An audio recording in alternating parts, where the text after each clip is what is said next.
Welcome back to MR Raasa media YouTube channel. அனைவருக்கும் வணக்கம் நண்பர்களே. சுமார் 80 ஆண்டு காலமாக அமெரிக்கா தனது ஆதிக்கத்தை உலக அளவில் டாலரை பயன்படுத்தி ஆதிக்கம் செலுத்தி வந்தது. அந்த டாலரின் ஆதிக்கம் முடிவுக்கு கொண்டு வரப்படுகிறதா? சவுதியின் ஒற்றை அறிவிப்பு என்ன செய்ய போகிறோம் என்று பிதுங்கி நிற்கும் அமெரிக்காவின் அரசு அதிகாரிகள். மேலும் ரஷ்யாவினுடைய அறிவிப்பு டாலரின் ஆதிக்கத்தை ஒட்டுமொத்தமாக முடிவுக்கு கொண்டு வருகிறதா? நிகழ்ந்தது என்ன? வாங்க அதை பற்றி தெரிஞ்சு கொள்ள இந்த வீடியோக்குள்ளே போகலாம். இது உங்கள் MR Raasa media YouTube channel. உங்களுக்காக எம்ஆர் ராசா. அனைவருக்கும் வணக்கம் நண்பர்களே.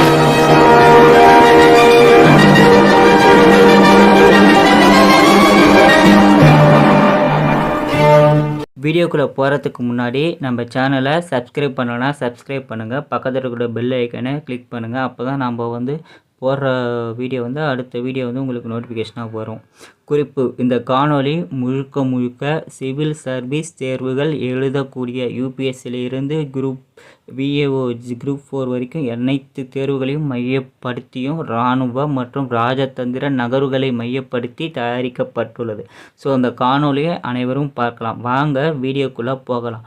முதல்ல பெட்ரோ டாலர் அப்படின்ற ஒரு கான்செப்ட் இருக்குது. ஸோ அமெரிக்காவோட டாலர் எப்போது ஆதிக்கம் செலுத்த ஆரம்பிச்சது? முதல்ல பார்த்திங்கன்னா அமெரிக்காவோட டாலரோட ஹிஸ்ட்ரி நம்ம பார்த்துக்கலாம். ஹிஸ்ட்ரி ரொம்ப நல்லா போகுது. நம்ம முழுமையாக தெரிஞ்சுக்கொள்ள வேண்டியது 1913 ஃபெடரல் ரிசர்வ் ஆக்ட் அப்படின்னு சொல்லிட்டு அமெரிக்காவோட காங்கிரஸில் கொண்டுட்டு வராங்க. ஸோ இது என்ன ஆக்ட் அப்படின்றது பார்த்திங்கன்னா ஃபெடரல் ரிசர்வ் பேங்க் அப்படின்னு ஒரு சென்ட்ரல் பேங்க் அமெரிக்காவில் கிரியேட் செய்யப்படும். ஸோ இந்த பேங்க்கு தான் அனைத்து அமெரிக்க டாலரோட கரன்சி. நம்மளோட ஆர்பிஐ மாதிரி அங்கே ஃபெடரல் ரிசர்வ் பேங்க்கு வேர்ல்டுக்கு கிரியேட் பண்ணுறாங்க.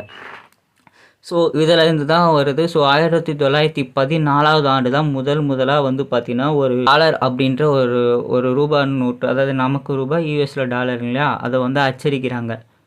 ஸோ முதலாக அப்போ தான் அச்சடிக்கிறாங்க. ஸோ ஃபெடரல் ரிசர்வ் ஆக்ட் 1914 அமல்படுத்தப்படுகிறது. ஸோ அதிலிருந்து பார்த்திங்கன்னா ஃபெடரல் ரிசர்வ் ஒர்க் ஆகிட்டு இருக்குது. அடுத்த கட்டமாக பார்த்திங்கன்னா இப்போ நம்ம எங்கே டாலரோட ஆதிக்கம் எங்கே அதிகமாக செலுத்த ஆரம்பிச்சுன்னா பிரிட்டன் வூட்ஸ் கான்ஃபரன்ஸ் அப்படின்னு சொல்லி பிரிட்டன் வூட்ஸ் அக்ரிமெண்ட் அப்படின்னு சொல்லிட்டு ஒன்று கிரியேட் பண்ணுறாங்க. இது எப்போ கிரியேட் பண்ணுறாங்கன்னு பார்த்திங்கன்னா ஜூலை 1944 ஆண்டு 44 கண்ட்ரிகள் சேர்ந்து இந்த பிரிட்டன் வூட்ஸ் அக்ரிமெண்ட்டில் சைன் பண்ணுறாங்க.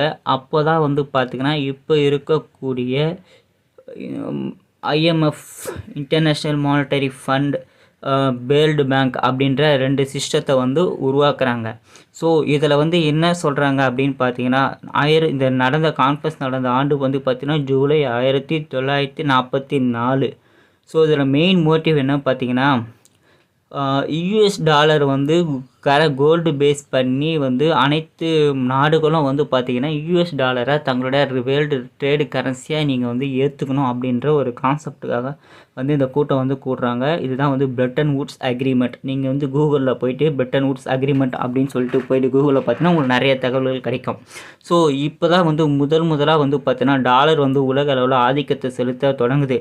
ஸோ அந்த பிரிட்டன் வூட்ஸ் அக்ரிமெண்ட்டில் மொத்தம் 44 கண்ட்ரிகள் சைன் பண்ணுறாங்க. இந்த 44 கண்ட்ரிங்கும் போது யூகே ஒன்று, அதாவது யுனைடெட் கிங்டம் ஆர் இங்கிலாந்து சொல்லக்கூடிய யூகே ஒன்று. ஸோ 1944 இந்த அக்ரிமெண்ட்டை சைன் பண்ணதுனால இந்தியா யூகேக்கு கீழே இருந்ததுனால ஸோ இங்கிலாந்துக்கு கீழே காலனி ஆதிக்க நாடுகளும் வேறு வழியே இல்லாமல் அதை அக்செப்ட் பண்ணிக்கிச்சு. ஏன்னா யூகேக்கு கீழே தான் இருந்தோம்.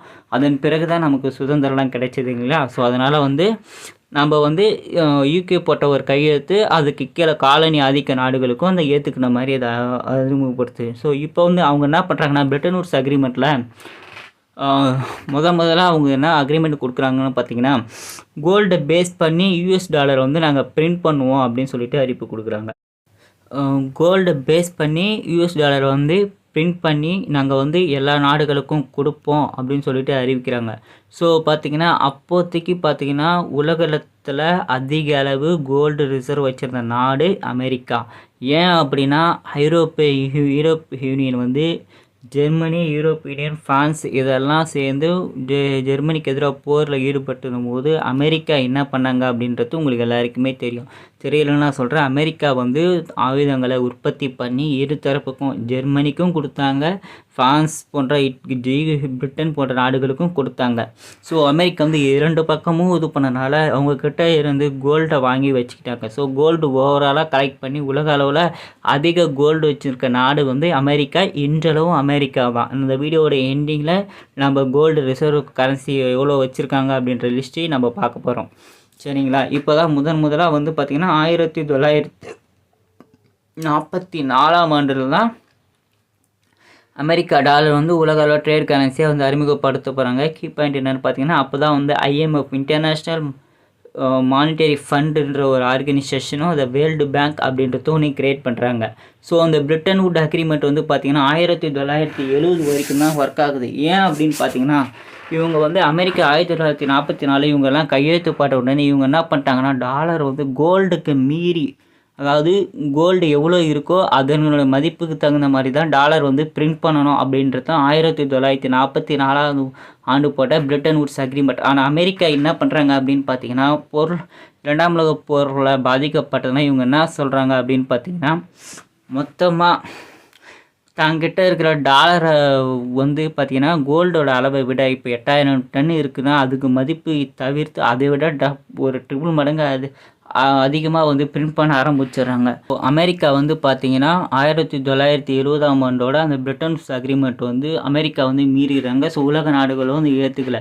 ஸோ 3 வருஷமாக கோல்டை பேஸ் பண்ணியும் டாலரை பேஸ் பண்ணியும் வந்து அவங்க சும்மா வர்த்தகம் பண்ணிகிட்டு இருக்காங்க. அதுக்கப்புறமேட்டு என்ன பண்ணுறாங்கன்னா, டாலரோட ஆதிக்கம் அடுத்த ஸ்டேஜுக்கு போகுது. டாலருடைய அடுத்த ஸ்டேஜ் என்ன அப்படின்னு பார்த்தீங்கன்னா, எங்கே தொடங்குதுன்னு பார்த்தீங்கன்னா 1974 ஜூன் 8 இருந்து தொடங்குது. அதாவது சவுதி அரேபியாவும் உலகத்தில் மிகப்பெரிய ஆயில் ப்ரொடியூசர் அப்படின்றது தான். இன்னி வரைக்கும் சவுதி தான் உலக அளவில் அதிக அளவு ஆயிலை உற்பத்தி செஞ்சு ஏற்றுமதி செய்யக்கூடிய ஒரு நாடு. ஸோ சவுதி அரேபியாவுக்கிட்டே அமெரிக்கா போயிட்டு ஒரு ஒப்பந்தங்கள் போடுறாங்க. என்ன ஒப்பந்தம் அப்படின்னு பார்த்தீங்கன்னா, சவுதியில் உற்பத்தி செய்யக்கூடிய ஆயிலை வந்து நீங்கள் மற்ற நாட்டு கரன்சிகளையோ தங்கத்துக்கு ஈடாவோ கொடுக்கக்கூடாது. நீங்கள் வந்து டாலருக்கு அமெரிக்க டாலருக்காக மட்டும்தான் நீங்கள் விற்கணும் அப்படின்னு சொல்லிட்டு ஒரு ஒப்பந்தம் வந்து போடுறாங்க.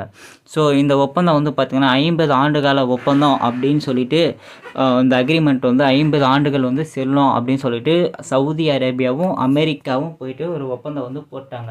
ஸோ இதனால் என்ன பாதிப்பு ஏற்பட்டுச்சு அப்படின்னு பார்த்தீங்கன்னா, சவுதிக்கு வந்து என்ன கான்செப்ட் அவங்க கொடுக்குறாங்க அப்படின்னு பார்த்தீங்கன்னா, சவுதி அரேபியா வந்து பெட்ரோலை வந்து பெட்ரோல் டீசல் ஆயிலெலாம் வந்து பார்த்திங்கன்னா கச்சா எண்ணெய்லாம் வந்து பார்த்திங்கன்னா டாலருக்கு மட்டும்தான் எக்ஸ்போர்ட் பண்ணும். ஸோ எக்ஸ்போர்ட் பண்ண மற்ற நாட்டுகளுக்கு.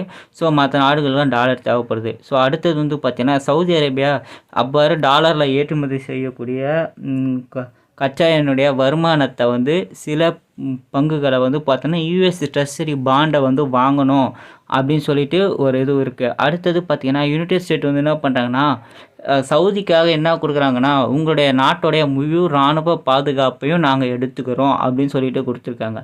ஸோ இதன் மூலமாக சவுதி வந்து என்ன பண்ணுறாங்க, இந்த அக்ரிமெண்ட் மூலிமா வந்து பார்த்திங்கன்னா அமெரிக்கா டாலரோட வளர்ச்சிக்கு வந்து உதவுறாங்க. இன்றாலும் உதவி கொண்டு தான் இருக்கிறாங்க. அதனால் வந்து பார்த்தோன்னா US வந்து தன்னோட ஆதிக்கத்தை உலக அளவில் செலுத்த ஆரம்பிக்குது. ஸோ இதோட எங்கே வந்து போகுது ப்ராப்ளம் அப்படின்னு வந்து பார்த்திங்கன்னா, இப்போ வந்து சவுதி அரேபியா கிட்ட போயிட்டு ஆயிலை வந்து வாங்கணும் அப்படின்னா உலக நாடுகளுக்கு ஆயில் தேவை.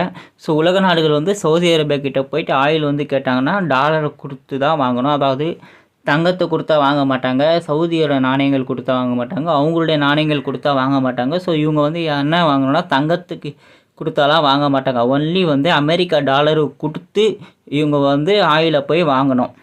இந்த நிலை உருவானது தான் வந்து பெட்ரோ டாலரோட சக்ஸஸ். ஸோ மீண்டும் டாலரோட ஆதிக்கம் வந்து 1944 1974ஆம் ஆண்டு புது வடிவில் உருப்பெறுது.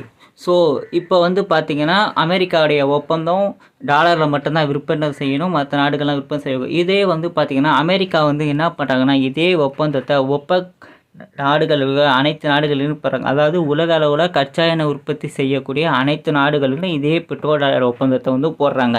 ஸோ அதனுடைய ஹெட் குவார்ட்டர் நாட்டோட தலைவர் இன்றளவும் சவுதி அரேபியா தான். ஸோ சவுதி தான் உலக அளவில் அதிக அளவு ஆயில் உற்பத்தி செய்யுது. ஸோ அதனால் அவருடைய ஒப்பந்தம். ஸோ சவுதி சொன்னதுனால மற்ற நாடுகளும் என்ன பண்ணுறாங்க அப்படின்னு பார்த்தீங்கன்னா அனைவரும் அக்ரிமெண்ட் பண்ணிக்கிறாங்க. அதாவது Saudi, UAE, Syria, Iran, Lebanon போன்ற நாடுகள், அதாவது ஆயில் உற்பத்திக்கூடிய கட்டார், குவைத் எல்லா நாடுகளும் வந்து இதே பெட்ரோல் டாலர் கான்செப்டை ஏற்றுக்கிறாங்க. ஏன் இவங்க எல்லாம் ஏற்றுக்கிறாங்கன்னா சவுதி தான் இவங்க எல்லாருக்கும் ஒப்பேக்கோட தலைவர். ஸோ தலைவர் ஏற்றுக்கிறதுனால இவங்களும் வந்து ஏற்றுக்கிறாங்க. ஸோ இதனால் டாலருடைய ஆதிக்கம் உலக அளவில் அடுத்த கட்ட பரிணாம வளர்ச்சிக்கு வந்து அடையுது. ஸோ இதனால் வந்து பார்த்திங்கன்னா உலக அளவில் மீண்டும் டாலரோட ஆதிக்கம் செலுத்தப்படுகிறது.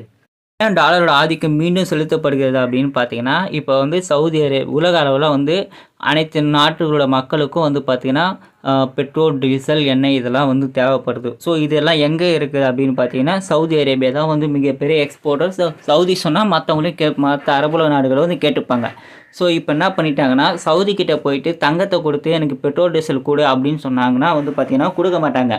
ஸோ அவங்க என்ன கேட்பாங்கன்னா, நீ போய்ட்டு அமெரிக்கா கிட்ட போயிட்டு டாலர் வாங்கிட்டு வா, டாலர் வந்து என்கிட்ட கொடு, அதுக்கிட்ட நான் உனக்கு பெட்ரோல், டீசல் தரேன் அப்படின்னு சொல்லிட்டு தான் கொடுத்தாங்க. ஸோ இதனால் வந்து பார்த்திங்கன்னா டாலருடைய டிமாண்டு, அதாவது டாலருடைய தேவைகள் வந்து அதிகமாகிடுச்சு. ஸோ டாலரோட அதிகமாக இப்போ உலக அளவில் என்ன வேணும் அப்படின்னா இவங்க என்ன பண்ணாங்கன்னா யூகே, ஃப்ரான்ஸ் போன்ற நாடுகள் எல்லா நாடுகளும் போயிட்டு அமெரிக்காவுடைய federal reserve bank of federal கிட்ட போயிட்டு அவங்க வந்து கேட்டாங்க, எங்களுக்கு வந்து டாலர் கொடுங்க. அவங்க வந்து எப்படி வாங்கினாங்க பார்த்தீங்கன்னா தங்கத்தை கொடுத்து, அதாவது ஒரு அவுன்ஸ் தங்கத்துக்கு வந்து $35 கொடுத்தாங்க. அதாவது ஒரு அவுன்ஸுன்றது 28.7 கிராம் நினைக்கிறேன். ஸோ எனக்கு சரியாக தெரியல, நீங்கள் கூகுளில் பாருங்கள். ஸோ ஒரு அவுன்ஸுக்கு தங்கத்தை கொடுத்தனா $35 வந்து தருவாங்க. ஸோ அந்த $35 எடுத்துன்னு போய்ட்டு சவுதிகிட்ட கொடுத்தா டாலருக்கு ஈட எவ்வளோ எண்ணெயோ அதை வந்து பார்த்திங்கன்னா சவுதி அரேபியா டாலரை வாங்கிக்கிட்டு ஆயிலை வந்து கொடுப்பாங்க. ஸோ அமெரிக்கா கிட்ட போய்ட்டு நம்ம கொடுத்து கோல்டை வாங்குகிறோம். ஸோ அதனால் அமெரிக்காவோட கோல்டு ரிசர்வ் இன்றளவும் ஏறிக்கிட்டே இருக்குது. ஸோ சவுதி கிட்ட போயிட்டு ஆயில் வாங்கும்போது சவுதி வந்து டாலரை வந்து வாங்கிக்குது. அதே டாலரை சவுதி வந்து அமெரிக்காவில் இன்வெஸ்ட்மெண்ட் பண்ணுது.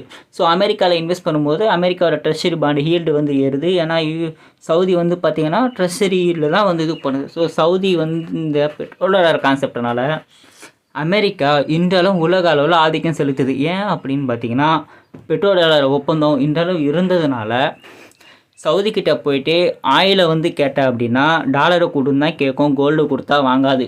ஸோ இப்படி இருந்து கொண்ட அந்த 50 ஆண்டுகால ஒப்பந்தம் வந்து பார்த்திங்கன்னா ஜூன் 9 2024 இந்த ஒப்பந்தம் வந்து முடிஞ்சிடுச்சு. ஸோ இப்போ சவுதி என்ன அறிவிப்பு கொடுத்துருக்காங்கன்னா, மீண்டும் வந்து டாலரோட மட்டும் நாங்கள் வர்த்தகம் செய்ய விரும்பவில்லை, நாங்கள் கூடுதலாக சில நாணயங்களையும் சேர்க்க போகிறோம். அதில் முதல்ல வந்து பார்த்திங்கன்னா பெட்ரோல் யுவான்ன்றது சீனாவுடைய கரன்சி. ஸோ சீனாவோட கரன்சிக்கும் ப்ளஸ் வந்து பார்த்திங்கன்னா தங்கத்துக்கிடாகவும் மற்ற யூரோப்பியன் யூனியன் யூஸ் பண்ணக்கூடிய யூரோ கரன்சிக்கும் இப்போது பிரிக்ஸ் கூட்டமைப்பில் சவுதி அரேபியா இணைஞ்சதுனால பிரிக்ஸ் கரன்சின்னு ஒன்று உருவாக்கப்பட்டால் பிரிக்ஸ் கரன்சியும் ஈடாகவும் நாங்கள் வந்து எண்ணெயை வந்து விற்பனை செய்வோம் அப்படின்னு சொல்லிட்டு ஒரு அறிவிப்பு கொடுப்பாங்க.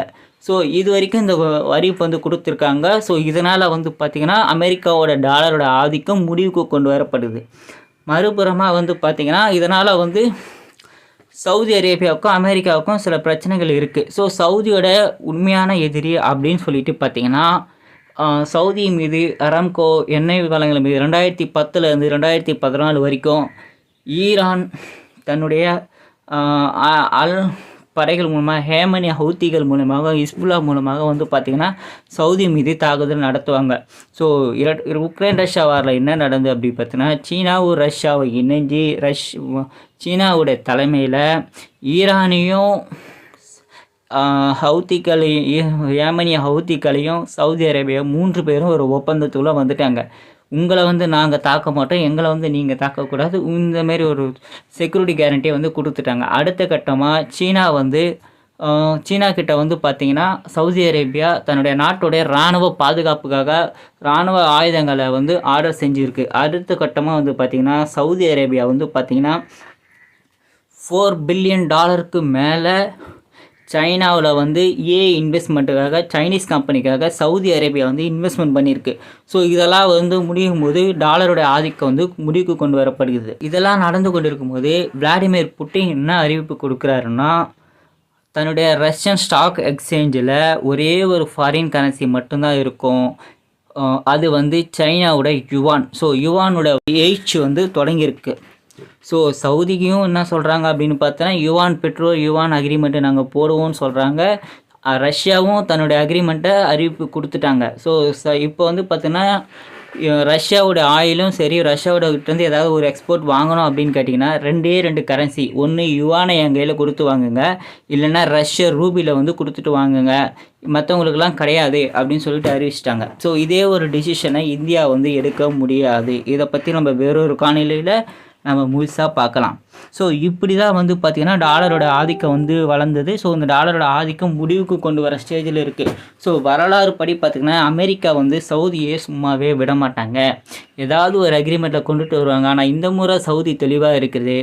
நான் டாலர் கூட மட்டும் நான் அந்த அக்ரிமெண்ட்டை போட மாட்டேன், யுவான் கூடயும் போடுவேன், பிரிக்ஸ் கூடயும் போடலாம், தங்கத்துக்கு ஈடாகவும் நான் ஆயிலை விற்கலாம் அப்படின்ற ஒரு நிபந்தனையை வந்து அமெரிக்காவுக்கு விதிக்கும். வேறு வழியே இல்லாமல் அமெரிக்கா அக்செப்ட் பண்ணி ஆகணும், இல்லைன்னா இருக்கிற டாலரும் போயிடும்ல. ஸோ அது மாதிரி போச்சுன்னா சவுதி மீது சில தாக்குதல் வந்து அமெரிக்கா மறைமுகமாக நடத்தலாம், சில அழுத்தங்கள் கொடுக்கலாம். என்ன தான் கொடுத்தாலும் சவுதியோட நிலைப்பாடு என்னன்னு தெரியல. ஸோ இப்போ வந்து டாலரைசேஷன் நோக்கி உலகம் போகுது. ஸோ இப்போ வந்து பார்த்திங்கன்னா ஏன் டாலரைசேஷன் முக்கியம் அப்படின்னு பார்த்தீங்கன்னா, உலக அளவில் அமெரிக்காவோட ஆதிக்கம் டாலரை மையப்படுத்தியிருக்கு. எது வைத்தாலும் பொருளாதார தடை. இப்போ டாலரே பயன்படுத்துகிறோன்னா பொருளாதார பலனே கிடையாது. உதாரணத்துக்கு இப்போ ரஷ்யா மீது பொருளாதாரத்தில் டாலர் இதை பயன்படுத்தக்கூடாது சொல்லிட்டாங்க. இப்போ ரஷ்யா என்ன பண்ணிட்டாங்கன்னா, டாலருன்னு ஒன்று என் நாட்டில் இருக்கவே கூடாதுன்னு தூக்கிட்டாங்க. ஸோ இதனால் பாதிப்பு யாருன்னு பார்த்தீங்கன்னா, அமெரிக்காவோட டாலரோட ஆதிக்கம் குறைஞ்சிருச்சு. ரஷ்யா இதுக்கு முன்னாடி டாலரை பயன்படுத்தி வர்த்தகம் பண்ணாங்க. இனிமேல் நான் டாலரை பயன்படுத்தலை, சீனாவுடைய யுவான் நாணயத்தையும் என்னுடைய ரூபிலும் பயன்படுத்துகிறேன். ஸோ ரஷ்யா ஒரு கிளியர் மெசேஜ் என்ன கொடுத்துருக்காங்கன்னா யூரோப்பிய யூனியனுக்கு, என்கிட்ட நீ ஆயிலு கேஸு வாங்கணும்னு நினச்சேன்னா ஒன்று யுவானை கொடு, இல்லைன்னா என்கிட்ட இருக்கக்கூடிய ரூபியில் கொடு, நான் டாலரை வாங்க மாட்டேன். யூரோவையும் வந்து அவங்க வந்து வாங்குவதாக அறிவிப்பு செய்யப்படவில்லை. ஒன்லி வந்து அஃபிஷியலாக என்ன அறிவிச்சிருக்காங்கன்னா ஒரே ஒரு ஃபாரின் கரன்சி, அது வந்து சீனாவுடைய யுவான் அப்படின்னு சொல்லிட்டு ஒரு அறிவிப்பு கொடுத்துருக்காங்க. ஸோ இப்படி தாங்க வந்து பெட்ரோ டாலரோட ஆதிக்கம் வந்து முடிவுக்கு கொண்டு. இப்போ சவுதி வந்து இந்த எனக்கு தெரிஞ்சு இந்த சவுதி வந்து இந்த ரினிவல் பண்ணும். ஆனால் சில நிபந்தனைகள், சீனாவுடைய யுவானுக்கு விற்கலாம் அல்லது கோல்டுக்கு ஈரான ஆயிலை விற்கலான்ற ஒரு அக்ரிமெண்ட்டோடு வந்திருக்கும். ஸோ இது மாதிரி தான் வந்து பார்த்திங்கன்னா அமெரிக்காவுடைய ஆதிக்கம் வந்து முடிவுக்கு கொண்டு வரப்படுகிறது. ஸோ இந்தியாவும் பிரிக்ஸ் கூட்டமைப்பு, பிரிக்ஸ் கரன்சி, நம்ம அதை பற்றிலாம் அடுத்த ஒரு காணொலியில் பார்க்கலாம். இந்த காணொலி பற்றி உங்களுடைய கருத்துக்கள் இங்கு வரவேற்கப்படுகின்றன.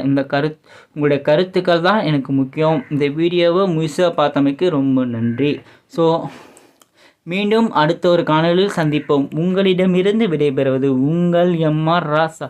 அனைவருக்கும் நன்றி நண்பர்களே.